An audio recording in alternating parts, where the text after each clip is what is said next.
What is up, guys? Welcome back to the Rip City Rundown podcast. First podcast in about 2 months, a little under 2 months. This is episode 122. Our last pod was the biggest pod of the offseason, reviewing the Denny Avdia trade, reviewing Donovan Clingan and that pick we made in the draft. And since then, we've had Summer League, and other than that, nothing. Before we get into where we've been and what we will be and where we will be over the next couple months, it's three of us. So welcome back, Cody. West, how are you doing? Cody, how are you doing? I'll send it to you first, West. You know, I'm doing good. The Blazers, it's been very quiet on the Blazer front. Always quiet on the Western front, but replace Western with Blazers. It's been so quiet. But post Summer League, it's given us some time to reflect, thinking about the season. I've been caught on Olympic basketball, which of course is like the complete opposite of the Blazers right now. It's like the most talented roster we've ever assembled for USA basketball. Meanwhile, the Blazers are over here. I think, Cody, you just said it. We're plus 100,000 to make the finals. You could probably find something better to do with your money. But yeah, it's good to be back, us three. Cody, I know you've been busy. You've been tackling other things. Cole will explain that in a second. But yeah, how are you, Cody? I mean, welcome back. After Just your in hiatus. general, yeah, I am super excited to talk some Blazers, even though there hasn't been that many news since the Denny trade. And I'm just really excited about this year, to be honest, and to see what we can do. Cole, you want to explain the news? Yeah, okay. Well, first off, by the way, we'll get into it at the end of the video, but this is technically the first podcast since the infamous quotes me and Wes were saying it as Cody's got big news. Cody's got inside information. We have sources of things going on inside the Blazers. We'll get to that at the end of the podcast, though. But Cody is here to explain. It could be huge. It could be nothing. We don't know yet. We're waiting to hear it from Cody. But obviously, if you've been following us for the last couple months, ever since really the beginning of the Blazer season, ever really since Dame got traded, we've been doing a lot of TikTok content, RCR trivia, a lot of trivia content, just solely all about the NBA. We've obviously kept up with the podcast. We still have our Rip City Rundown Instagram that you can follow that I know a lot of you guys follow, and we're still going to get a lot of Blazer stuff in there, probably once every 2 weeks throughout the offseason when the Blazers are very popular, trade deadline, maybe once a week, maybe more than that. But we've put a lot of our time into this RCR trivia and a lot of time into expanding to more of the NBA. So we're going to be back on YouTube, though. Obviously, first YouTube video in over a month and a half. We're posting YouTube shorts. That is our trivia that you can also go find on Instagram at rcr.trivia or on TikTok at rcr.trivia. All those links will be in the description. But you might see more than just Blazer content on this YouTube channel when we do drop YouTube videos. That doesn't mean any of the videos or the podcasts that you are used to in the past will stop. Those will continue. You just might see some more NBA and totality content. So it's not huge news if you're here for the Blazer podcast, because that will stay. But if you've been here from the beginning and you were like, I want to hear these guys' thoughts on more than just the Blazers, we will be doing that more in the future. But this is not that. This is Rip City Rundown episode 122. So we will get into the Blazer content. First thing I'll talk about, and the first question I'll pose, since we never really closed out Summer League, just as a whole, is there anything you took away from Summer League that you were like, that's good, that's bad? I mean, I would think this was less of an important Summer League than past ones, but still, big pick in Clingan. We saw him play, and he played very well. Yeah, I didn't even have a chance really to talk about Clingan because I haven't been on pod since we've actually drafted him. So to see him actually on the floor, I didn't watch the full games, but I definitely watched some highlights for a few games here and there. One of the games I partly watched, but I like what I saw. We haven't, there's been a lot of controversy in our big man the last, honestly, forever since Odin. Like every big man, there's always just been a huge problem, a big, thing that everyone's upset about. For Nurk, it was, his toughness, kind of same for Ayton. Nurk, like his finishing, and the injuries, Odin, and then LaMarcus, his loyalty. Every big has had just an issue. So I'm really hoping that, we've taken enough shots to finally hit a target, and Clingan can possibly be that target and stay with us for years to come. So, but over Summer League, I'm happy what I saw from him, and that's what I'm most excited about this season. That's a good point, because I didn't even think about that. Like, you didn't even include Whiteside in that. Like, Whiteside would be like a head case. Like, Alder just loyalty. Like, Nurk had attitude issues. Like, bigs in Portland haven't fared well. Freedom's not eating in the playoffs. Like it's tough. Freedom's not eating. Freedom's a one-way player. I mean, yeah, we've been there, but yeah, I think Klingon is kind of the major talking point. He's the header of this offseason because he was the number 7 pick. The way we got him in the draft was kind of surprising. It was good business. It was good value from Cronin and Mike Schmitz even. I mean, Cody, I don't even know, but I don't even know if you know this, but Mike Schmitz, is our main scout, and you know that part, but I don't know if you know that he scouted Klingon years ago when he was in high school.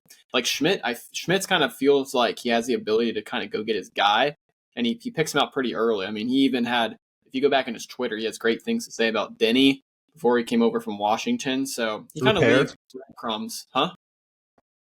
Even Ryan Rupert he was talking about. Even Rupert, which good transition. Speaking of that draft class, Klingon was good in Summer League, which we'll get into more. Chris Murray, on the other hand, I know, Cole, you have your thoughts on Chris Murray. To me, he was in Rupert's draft, which is where I'm getting the transition. Chris Murray I don't know if he's got the juice necessarily. We don't need to spend a ton of time on Chris Murray. I was going to give you the floor if you wanted to kind of really, plant your flag in terms of where you want to be on Chris Murray and kind of stake your territory, mark your territory, so to speak, kind of commit to a side. I don't see it in Chris Murray. Yeah. What about you? Yeah, I mean, Chris Murray, ever since the moment we drafted him, I was kind of out just because it was the same night we drafted Scoot. So it was the same night we were kind of closing the chapter on the Dame era. So I was already kind of hot-headed. And then you just look into Chris Murray in college. I mean, he had one pretty good year, his final year in Iowa. He kind of did what Keegan Murray did at the end of his career as well. And he's a 23-year-old rookie. He's never really shot the ball well in the NBA. He doesn't do anything elite. And now what? He's going to be 25, 26 going into this year. We don't expect us to be good for the next 2 years. By the time the Blazers are trying to even make the playoffs again, let alone contend, this guy's going to be 28. And I just think his ceiling is a 9th man on a rotation, get spot minutes, be Sam Hauser. Just to add on to that, I think another reason why he was kind of on the bad side of a lot of Blazer fans is because he was drafted 23, and we were promised that pick was going to be used to keep Dame here. And instead, we draft Chris Murray. So probably not his fault necessarily, but he was already, behind the 8 ball coming in terms of how Blazer fans felt about him, I guess. But yeah. And he just didn't show anything. He didn't show anything in this summer league either. That's another thing. I would be talking about him differently if come this summer league, his second go around. Most times when a guy plays in their second year in summer league, they're the old guy. I mean, he's already the old guy his rookie year, but he's even older the second year. And I was expecting him to go out there and be the second best player on our team, the third best player on our team. And I felt like I was watching him do nothing special. He shot the ball poorly. He had maybe one good shooting performance. And I just there's nothing special about him. So, I mean, yeah, we're a rebuilding team. I'm not expecting him to come out and be the next LeBron James and go out and lead us to a championship. But I was hoping to see a little more, especially in summer league. So, yeah. Okay. I'm out on Keegan or Chris, excuse me. Yeah. I mean, Cody, how much summer league did you watch? Much summer league? I watched half of a game, but then mostly just highlights. I mean, fair enough. What do you have any thoughts in terms of Klingon or anything? From the summer league, I mean, God, this was such a long time ago because now we're pushing August 14th. To be honest, no, I do not remember much, but we can jump around just the roster in general. I mean, you guys are kind of down on Chris Murray. I'm not as much. I think his potential is a little higher than you guys. You could still give him a little bit more time to develop. I understand your frustrations, but if he's Sam Hauser, who cares? Sam Hauser won a championship. So, I mean, yeah, I'm stealing Sam Hauser.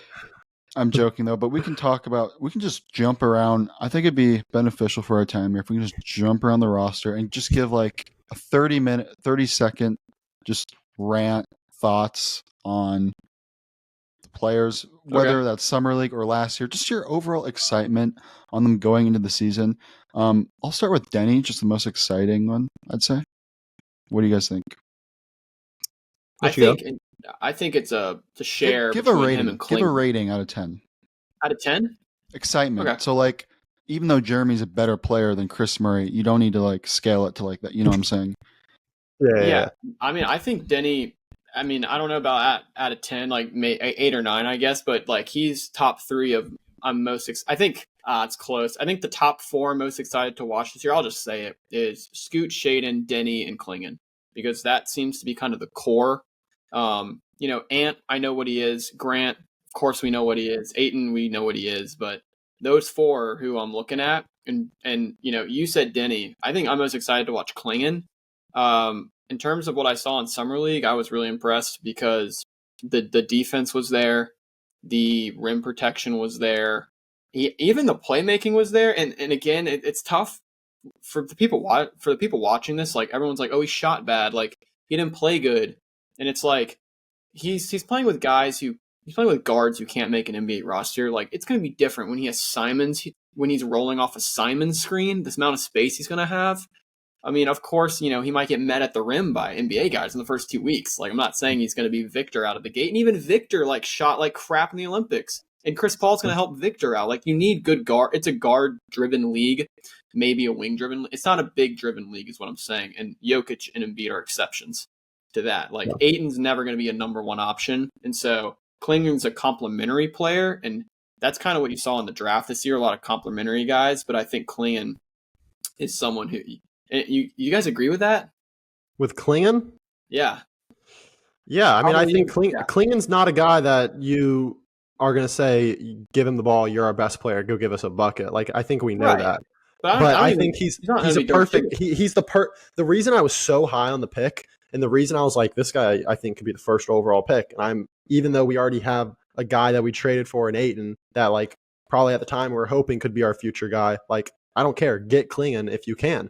Because he's a guy that, with the way the roster is constructed, where you're clearly 2 of your main pieces are Scoot and Shaden and guards, getting a big that doesn't need the ball and hangs his hat on the opposite side of the ball that Scoot and Shaden somewhat lack at, I think is huge. So I think Klingon slides into this team perfectly to where he can be like, I'm comparing it. It's a bad comparison because, or at least, no, it's a fine comparison for at least his rookie year. If he does what like Derek Lively did his rookie year, that's an amazing rookie year. You're playing with 2 hopefully to be elite on ball guards that want the ball in their hands and that can facilitate. And then he's just playing defense and rolling to the hoop. He's going to average 12 and 11. And counting stats, you're not going to say he's a top 3 center, but eye test, you're going to say he could be a top 3 center one day. So I know we were supposed to talk about Denny, Cody, but Klingon, I think we can all agree, is probably who we are most excited for. Yeah, if we're talking about excited players, we can jump around the roster. Like I said, Klingon, I would say, is the most exciting player. At least I'm excited to watch this season. I'd give him a 10 out of 10, maybe 9.5 out of 10. I think Derek Lively is a good comparison in terms of, what rookies are capable of.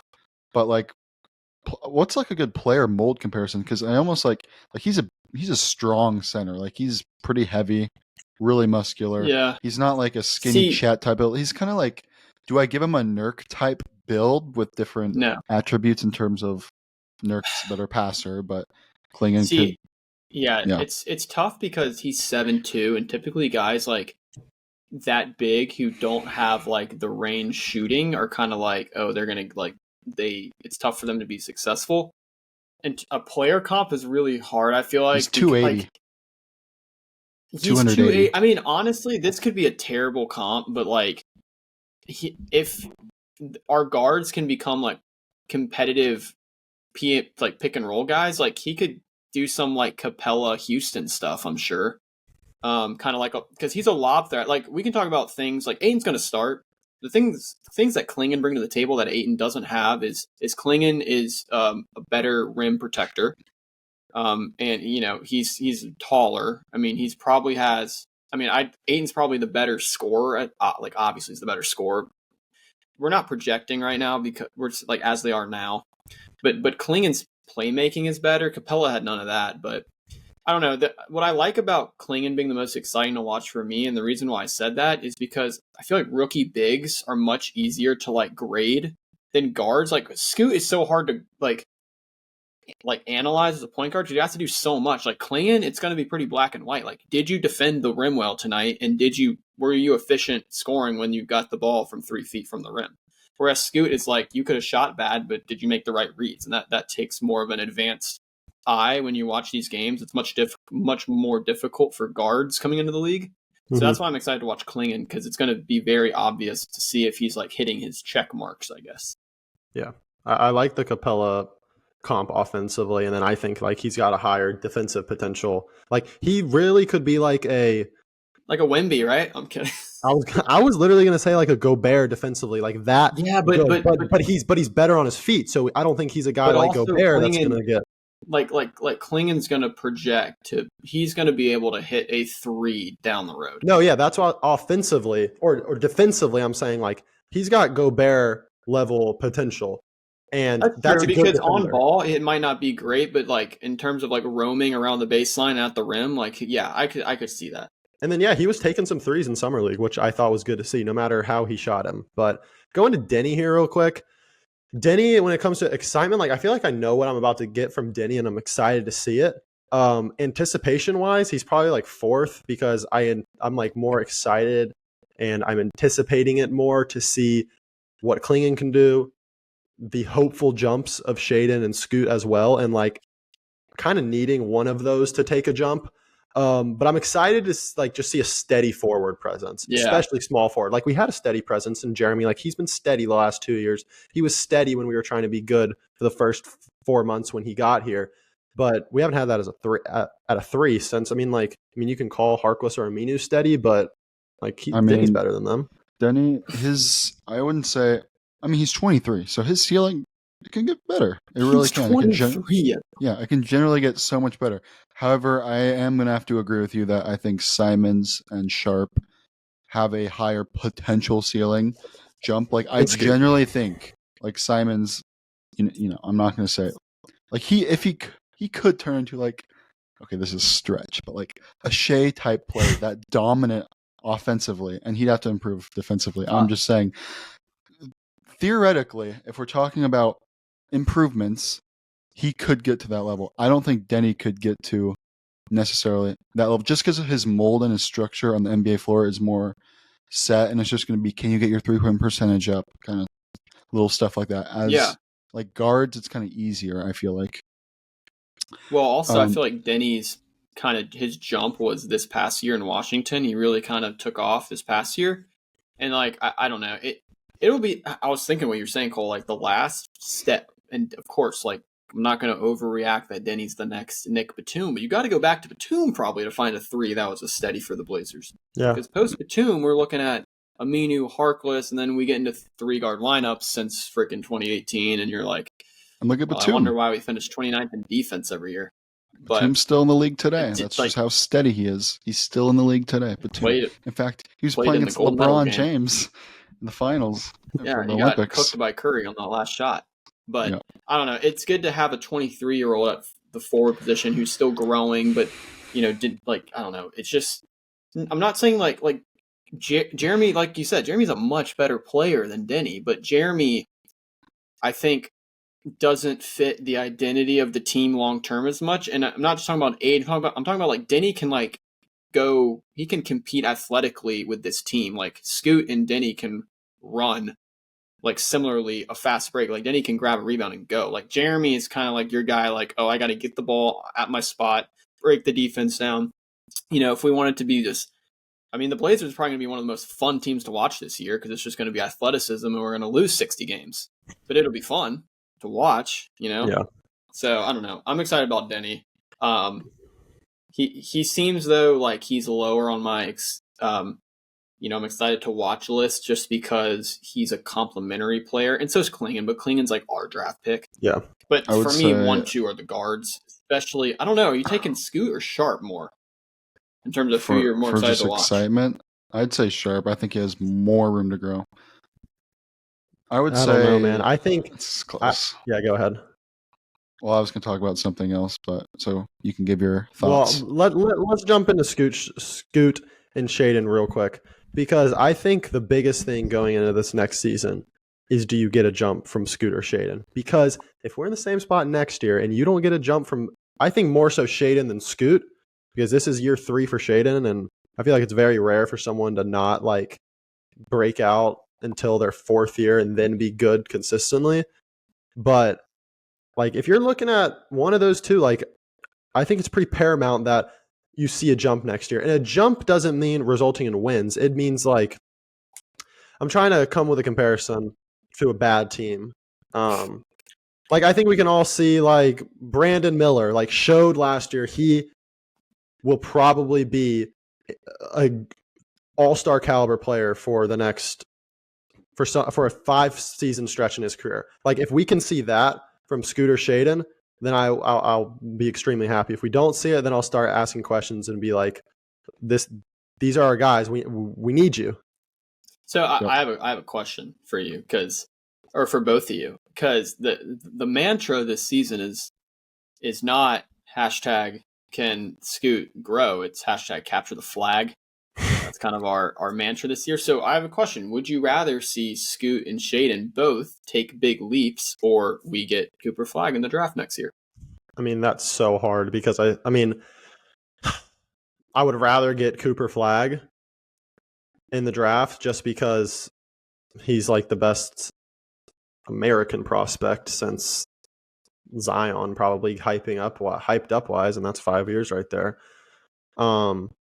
But I think if you wash this year, if you like take this year and you see nothing from Scoot or Shaden, and then but you still get the first overall pick, so like obviously you're super bad. Like it's going to be just kind of like a double-edged sword. I don't know if that's what the term I'm looking for here, but it's going to be a little disappointing because I mean, yeah, you get Flag, but you need guys around Flag, and Flag. We don't even know if Flag will be good. Like, obviously, I think he's got a better chance of being good in the NBA than Scoot. He's got a higher ceiling than Scoot, probably, just because of his position and just because of how good he is, quite frankly. But I don't know. Of course, ideally, you're looking for both, because I don't think a jump from Shaden or Scoot necessarily will mean resulting in wins. So, Cody, what do you think? I completely agree. I thought you were going to argue a Scoot and Simons jump does result in wins, and I was going to beg to defer, but you changed your mind at the end, which I do as well. Or that's what I think. I think that Scoot and Sharp, even if they get significantly better, I don't think that's necessarily going to translate to wins, because young talent does not necessarily mean wins. It's about team construction. It's about injuries. It's about how well your stars play, like Jeremy and Ayton. Ayton's probably going to start still. And those aspects are really important. And it's a freaking roll of the dice when it actually comes to the number one pick. We saw who got the one so much. Atlanta. Who Atlanta got the first pick, and they were like a borderline play-in team. So, you see stuff like that, and it's just like, that's why tanking in the NBA is like not as, I'd say, good as other leagues around in just America, because of how that's constructed. Because you're not necessarily sure your odds are the best to get Cooper Flag if you're the worst team in the league, but you still might as well just try to play good basketball. Isn't it like, if you're the worst team, aren't you still tied in odds with like the bottom three? Yeah, bottom three have the same odds. Yeah. So like, I think almost like just by default, I think we will have a bottom three record in the NBA. Like straight up. Who's going to be worse than us? We're going to be the worst team in the West. We'll be the worst team in the West for sure. The Spurs. Yeah, the only teams that I can. The Spurs will be better. The only teams like the only teams in the entire league I can think of that'll be worse than us is like Detroit, Pistons in Brooklyn, maybe Detroit, the Nets, maybe. They don't have anybody now. No, I don't know. The Wizards. I think the Wizards will be worse than us. The Raptors. Just kind of, the Raptors will be. The Raptors are just. I think they'll be better than us, but they'll be bad, I think. So just piggybacking off that question, you were saying, you guys both said you'd rather take Flag over an improvement from Scoot and Shaden. And now, Cody, I want to ask you, will Shaden improve, or is there something you want to tell everyone? With Shaden Sharp. With Shaden Sharp, might as well go to it now. We're talking about it. Shaden Sharp, yeah. Yeah, I'm not going to say much. It's just there's people in the Blazer organization that this gets connection to this person, this connection to this person, 5 down the line, whatever. And it's just that there's some just, I guess, aggression mentality. The mentality of some Blazers players is just not where, I guess, is competent enough to be a championship team. I guess put it in this way, like if you are born with money, let's say, like you're born rich, your parents are rich, then you're probably not going to, like you're going to be rich, but you're probably not going to work that hard in life. It's probably everything's going to come easy. Kind of like think about that and put it into perspective of some players. I don't want to say any specific names of the players, but let's just say Scoot is a dog. He always will be. And I think we should be really happy about him. But there are some that's all. What do you guys have to say about that? We basically what you're saying is like we need players to dominate.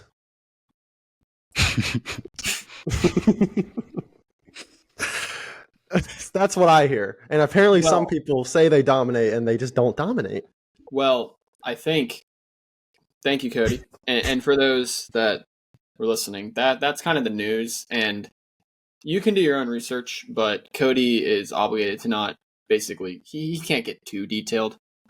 We don't want to burn the bridges on our sources here, so we can't get too detailed. We can't. So, but basically what Cody's saying is, we're a very young team. There are certain people in the locker room that I think try to find the easy way out, and I think it's not necessary. I don't think we're building the best culture, but I think Scoot is at the front of trying to build a good culture. I think Jeremy's an ultimate pro. I think Simons works hard. If you want to be a detective, you can probably guess who we're talking about. And that's not to say they're not competitive. I think it just means that they maybe care about other things, like maybe just, the contract, or just, maybe if they're partly injured, they're not going to tough it out. And part of it to defend these guys is you're playing on a 20-win team. Like, I'm sure if we were a top team and we were really good, they would be playing through some stuff, or they would have a better mentality. And we're young, we're on a bad team. It's easy to kind of coast, but Cody is basically saying that we have some guys who are not dogs, is basically what he's saying. And it makes sense when you think about it and you watch it. And, some of them in their press conferences say they are dogs, which is weird. Yeah, I think what you hit it, like part of it's just coming from you're on a bad team, and then part of it, it's just mentality. Like I think there's a lot of players you see on the floor, like you're not watching. Like I don't even know who Cody's talking about, but you're not watching. Yes, you do. You're not watching Shaden Sharp. You're not watching Jeremy Grant. You're not watching Deandre Ayton. You're like, oh, these guys are dogs and they have firepower. You watch Scoot and you watch Jabari Walker, and you're like, these guys are dogs and they won it. So it's pretty clear almost to even people that don't understand. And that's why I don't care if he was a minus 60 in 2 games and he's a poot.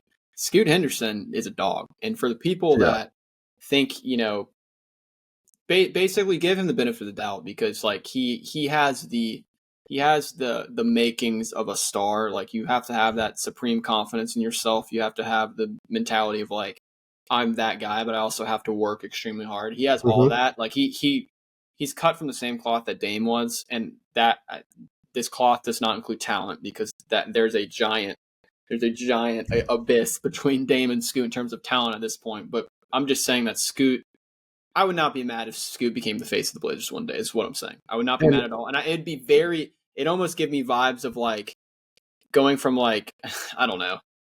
I'm not even going to say that because Aaron Rodgers is not a good face of the league. But like the Packers had like great quarterback play for like 25 years. And the Blazers could get that with a point guard in terms of like the face of the community. I'm not saying Aaron Rodgers is a good guy. He's not. And Nor is Brett Favre. I think, don't even get started on Packers quarterbacks. Like, I am not worlds more confident, but I am pretty confidently more confident that Scoot Henderson will be a better player than Shaden Sharp. I'm more in the camp of Scoot Henderson is the future than Shaden Sharp. I see a lot of people on Twitter, a lot of Blazer fans going on. Shane Sharp? Huh? Why do you keep saying Shane Sharp? I'm just not. I'm not in on Shaden Sharp as much as I am on Scoot Henderson. I still think Shaden Sharp can be a great player, can be an all-star caliber player. But I see a lot of people on Twitter when they see the top 25, under 25 rankings, and they're like, how is Shaden Sharp not on this list?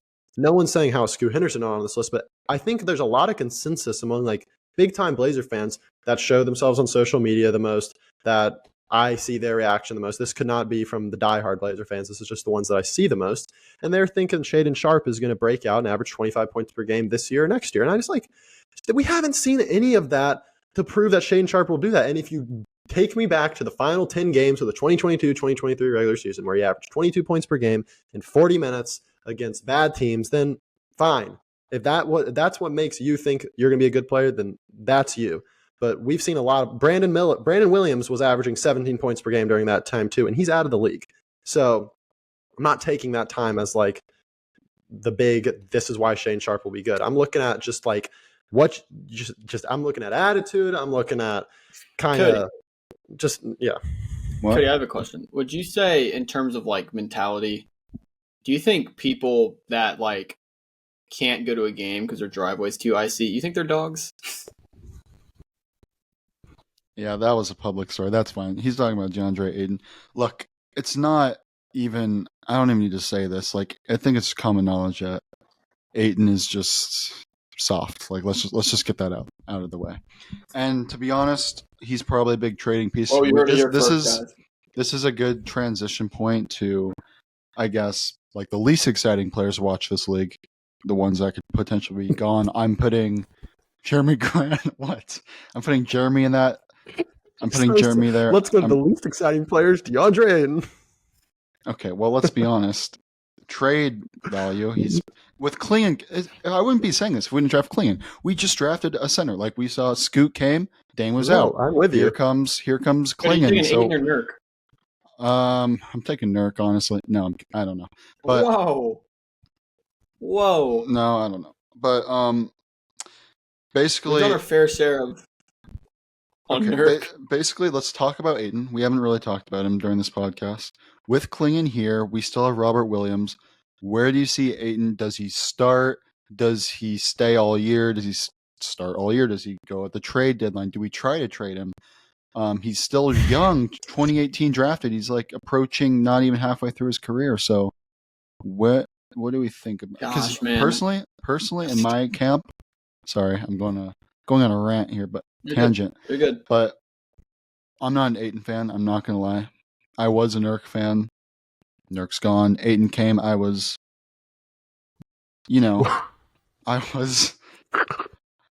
excited, but once I saw his demeanor and his play style, I just don't really like. No, I know what you're saying. Mentality, man. I don't think Ayton can be a championship player on a team. And the fact that he got to the finals with the Suns, whatever. Okay, so I think we move on. To answer your he was question. also a different player pre getting his big contract. Okay, so now we're starting to say this. So I think Ayton is, in terms of talent, top 8 center in the league, talent wise. I think where he gets in trouble is like you said, mentality. But when you're on a really bad team like the Blazers, it is hard to, and I get it. It's very hard to come in night in, night out and like bring the lunch pail and like be a dog, right? But he's getting paid so much that like he's not like he's only gonna be a be mentally strong when in it when he's competing for a championship, but he gets paid too much money. He's not good enough to be on one. Like we're not literally. That's the problem. So he's stuck between a rock and a hard place there. Second part, I think if I had to put money on it, we're dealing him at the deadline. And we're just gonna him or Robert Williams. Okay, first of all, if they're all 3 on the roster come training camp, I mean, you would be like, then I'm going to boycott. But it's the Blazers, so they probably will be. I really don't think a single person will get traded before the start of the season, which agree. is fine. I don't care. I think one or two, I would lean Ayton gets dealt at the deadline or Robert Williams, depending on who honestly looks better, so we can cash in at a highest value we could, I guess. But I see Ayton getting dealt at the deadline and giving the keys to Klingon for the stretch run of losing, where we need to go 2-23 on the back half. That's what I want. Cole, what do you want? I'm thinking back to where you said like Ayton gets paid a ton, and like It's really not a ton at this point, though. Well, yeah, okay. Well, still, you would think in a normal job, if you get paid more, the odds are you're better at your job and you are a harder worker at your job and you do more for the company. So it's just so crazy how the NBA can work like that, where you can get paid, you can get a raise and then scale back your production and scale back your fire and your hard working because you're like, I got my contract. It's crazy how it works that way. But part of it is, if you're comparing this to a normal job or a regular corporate job, like, someone could be doing a really good job, but he's not the reason that the team is successful and the boss still gives him the raise. Like, for example, was Bradley Beal worth $50 million, or was he just putting up 30? Was he getting empty calories in Washington? No, like, yeah, I mean, that's facts. It goes both ways. Like, and that's why I think, like, for example, the Atlanta Braves are, like, I'm a Braves fan. We're a great organization because we we never overpay for someone. Like, because we do our diligence. We have a good office. Front office. Can't talk. In general, it just really pisses me off when, you get paid this much money and the amount of games that these guys miss, it's unbelievable. It's just like, you literally get paid millions to do this. Now we're talking. And when, it's just so annoying. Like, you literally are getting paid 20 grand, 30 grand, 40 grand a day. Just play a basketball game, do your job. And it sucks because we talk out of like two sides of our mouth, because like we're wanting us to lose. So like these guys not playing helps us lose. But like, I think we're still going to, if Deandre Ayton plays all the games he was capable of playing last year, then we would still have the same record. Maybe we had one win. God. But like, that's the thing is, like, there's so much that goes on that we don't know about. Like, for example, like, I've heard stories, and I'm sure, Cody, you've heard this too. Like, certain players, if they're like just like not feeling it, can just get shut down at the half. Like, certain players can just, you could just shut them down if you want to, or like. And the other thing is like the coaches, and then you have the agents. Like, there's a ton of things. And then when you're on like a bad team, when you're on a really bad team, and you're almost trying to like chase the losses, like, I'm sure people were okay with Ayton sitting. And it's, again, like you said, Cole, it comes out of both sides of our mouths and out of everyone's mouth, because Ayton's like, we don't, for what our goals are this season, when the month of April comes around, like, is Ayton really going to help us reach our goals? Because I mean, to defend him, he's 22-14 the last 2 months. Mm-hmm. Like, no one's knocking his talent. We're knocking his mentality, but how much of his mentality, I mean, it's the reason he got bumped from Phoenix was his falling out with that front office. But like, I'm not going to defend him, because I'm not going to be like, your mentality is because your environment sucks, because that would imply that he has to have a good team to be a dog, which as an NBA player, you're professional. You should be locked in every day. Okay. Yeah. And I'm sure life gets in the way from time to time. So I'm not defending him, but I'm also, it's not just Ayton. I'm sure like it's a lot of people in the NBA. I mean, certain people think Joe Cronin has no idea what he's doing. I don't know who would say that. Cole, that's Cole probably. No, I'm kidding. I'm being reeled back in by Joe Cronin, but I still I don't think he's the bestest of the GMs. But there's so many more things we can talk about. But I want to say, like, we should. Any closing things you want to talk about? Because I mean, we have still so much more offseason to go through, and we'll probably do a whole podcast on Chauncey Billups, because we haven't even touched on him, and he's going into the final year of his contract. Like, well, we got to save some content for the future, but because the Olympics just ended, I don't want to talk about the game. Everyone knows. I got a good thing for you. Do you think Scoot will be in Team USA's plans come 2028 at all? See, that's a good question, because like everyone is doing like they're too early. For the record, I'm going to say no. I don't think Scoot will be in it. Quickly, I'm saying this because I definitely think Sharp will be in Canada's plans. I think Sharp could be, yeah. But actually, I don't know if Sharp will be, because I don't know if he'll actually be that good, because I'm out on Sharp. Fine, but did you see Jamal Murray? Everyone's doing like their too early 2028 Olympic roster, and it's like all guys that are already all-stars in the league, and it's like you already know 3 or 4 guys that we are not talking about right now are going to be in it. Like, for all we know, like freaking Trey Murphy or Herb Jones could be on this team because they're great role players, and or Trey Murphy turns into a star. Like Herb Jones could be the Drew Holiday. Like who would have thought in 2020 Tyrese Halliburton would be on it when he's putting up 11-6 on Iowa State? Like Derek White. You don't know. So yeah. Like Scoot could be on it, and I think if we're going by where I think Scoot will be 4 years from now, I think he will be in the conversation. Like he'll be De'Aaron Fox level point guard to where like he could be. Well, that's the reason why I'm saying it. It's because, especially when you look at the guards across the league, like Shea, Luka, those two come to mind immediately. But like, I guess I'm saying, or even like Brunson, older, De'Aaron Fox, older. Yeah, Mike Conley, obviously old. Chris Paul, old. It's like CJ old. Dame like could Trae Young slide. gonna get like. Dame, no. Like, I think it's going to be like the guards going to be like Ja could have a shout coming back. Ja, Tyrese, but like young guards are going to be like Maxey could be next Olympics, I guess. Patty Mills is getting up there in age. He probably won't be there. Sure. But I guess what I'm saying is like I'm sure Book will be next and Edwards, but like there's kind of and of course like college guys are going to come in and probably leap some of these dudes that we haven't heard of, like Tyrese in 2020 that Iowa State, like you said. But the Scoots, he's young and he's highly thought of, and so you get 4 years, like that's a long time. Like Scoot could be out of the league in 4 years. I mean, he probably wouldn't be, but he could be like getting his last chance in 28, or he could be all NBA third team in 28. Yeah. Genuine question, Cody. This one's for you. Yeah. I'm kidding. Looking at last year, we all obviously didn't watch as many Blazer games as we did the previous year or the year before that or the year before that. Do you actually think, and we also have lives, like we're a little more busy than we were when we were in high school.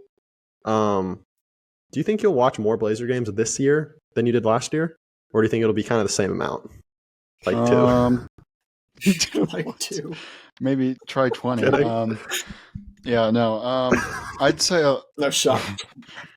20 games. I'd say I'm not gonna act like I had not even watched 20. Cody, you're gonna watch one every 4 games. I didn't watch 20 last year. when I say watch, I mean I'm going to the gym. Cody, you watched the first game of the season against. Okay, never mind.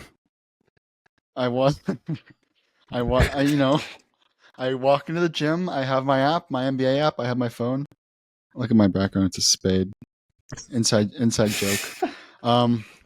With Cole. I walk in the gym. I have my phone. I watch the first half, and then if we're getting blown out, I turn it off. And if we're blowing them out, which isn't going to happen this year, then I turn it off. So I don't know how many games I'd say the line for me watching at least half of a Blazer game, I'd say it's like 20 games at least, because I'm pretty busy. But I like to have it on in my background. Okay, are you going to watch more games? Will the Blazers win more games?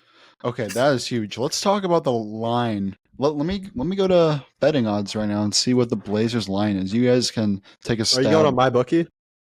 No.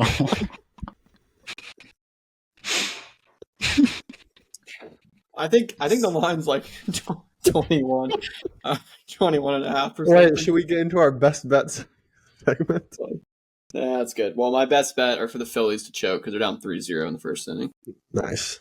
All right, Cody, give me the line. Give me some odds, and then we'll wrap. Okay. Let me find us. All right, there we are. Here it is. This is ESPN. What do you guys think the line? Do you want me to say number first? 20. You guys say, I think it's 21.5. I'll say our line.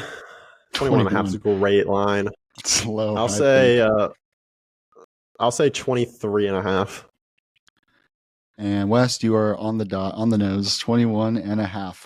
Now the question is, are you taking the over or the under? Boy, so how many did we win last year? 21? I think it was 21 or 22. I think we went 21 and 61. I'm absolutely hammering the under because I think we are going to take this draft seriously. Yeah, I think under. Genuinely. This is the final puzzle piece.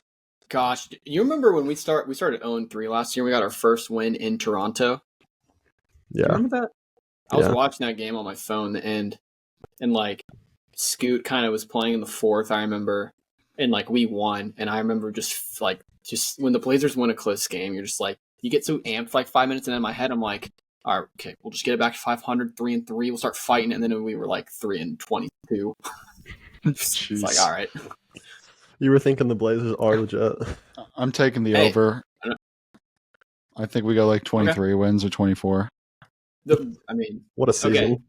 Cody, would you obviously, like, none of us are probably going to bet it because it's like a lose-lose because you want to get the first pick, but you don't want to root for losses, right? Would you bet a large sum of money that the Blazers end up between 20 and 25 wins? Yeah. It's somewhere in there. That's why, like, the line is perfect. If it's like a successful season in terms of the line is 24 freaking wins, like, get out of here. It's poor. Like, I think as long as we're under 20, I'll say 23 wins, I think we're guaranteed top 3 odds, which is all we're asking for. We're not asking to be the worst team. We're just asking to be a bottom 3. Who will be our last question, and then we'll wrap. Who will be our leading scorer this year? And to qualify, you have to be on the team for the whole season. Yikes, because I would have said Simons. Right. And then it'd be great. See, the easy pick. You could say Simons, and he'd be on the team for the rest of the year. Yeah, I think we deal with him in the summer. I do think Simons will be on the team. The rest, I think Jeremy is likely to not be. I mean, I think it's either Simons or Ayton. I don't think Shaden's going to take enough of. I think Shaden can max out at like 18. It's not Chris. It's not Chris Murray. God, this guy hates Chris Murray. I'll go Simons. I don't think we trade him until the end of the year. We'll either trade him before the season. I don't think he's a trade deadline trade type of guy. I think he's less likely to be traded this season than Jeremy. I don't know, and Ayton. though. So I'm going to go Simons. Like, probably pretty easy bet there for me. What if like the Lakers at the deadline just go after like Simons and Grant, and we get back nothing? Yeah, because oh my gosh, the Lakers are actually being like smart, but they're also pressured because like after LeBron's like performance in the Olympics, like if I'm the Lakers, like we got to go all in here. Because I'm still like at the point where like, again, I've kind of said this a lot, and I've said this throughout past podcasts. I'm not sold on Shaden that he's a part of like the core 3 future. And like, so would you trade Shaden for 2 firsts? No, because I would. Well, if he's not good this year, then yeah. But like, I still, if Simons comes out and does what I thought he did what he was going to do last year, which I thought he was going to average like 24, 25 and shoot well. My hot take was he was going to average 28 plus. He ended up getting hurt at the beginning of the year, probably slowed him down a little bit. But if Simons comes out here and averages 25 or 26, which like that's a very low probability scenario, but it's not out of the realm of possibilities with how good of a shooter he is. If he does that and Shaden again has an injury-plagued season, then like I wouldn't be surprised if we cut the cord on Shaden and just say, all right, scooting Simons actually. I mean, one of them I think is getting cut from the future plans after this season. But, like, it's not set in stone. It's Simons. Point guard roulette. I remember when I wrote an article. It's called the 4-guard conundrum. Who would have thought Damian Lillard was the guy who was getting boomed? Yeah. Not me. Just great. Last thing. Who do you think wins the finals next year? The Bucks. The Bucks? That's such a homer pick, but... No, but actually, though, like, Giannis coming with a little bit of vengeance. Giannis hasn't played in the playoffs the last 2 years, and Dame's coming with a vengeance. Yeah, I think the Bucks are like, scary. No homer. Cody, you'll get a kick out of this. Do you think Damian Lillard, if you had to guess, do you think he's a top 5 shooter on 2K this year in 2K25? Oh, I already know they hate him, so no. And it's crazy because he takes most difficult shots, and they're going to put like Grayson Allen at number 2. It's just ridiculous. Grayson Allen is number 2, and Mike Conley is in the top 5. Yeah, I mean, the Conley one's crazy. Well, I'm saying that because Dame, they released it. I forgot what Instagram account it was, but like Dame, some dude, like I guess Dame's friend was like, "They really do any like this at Damian Lillard?" And he like responded like they always like.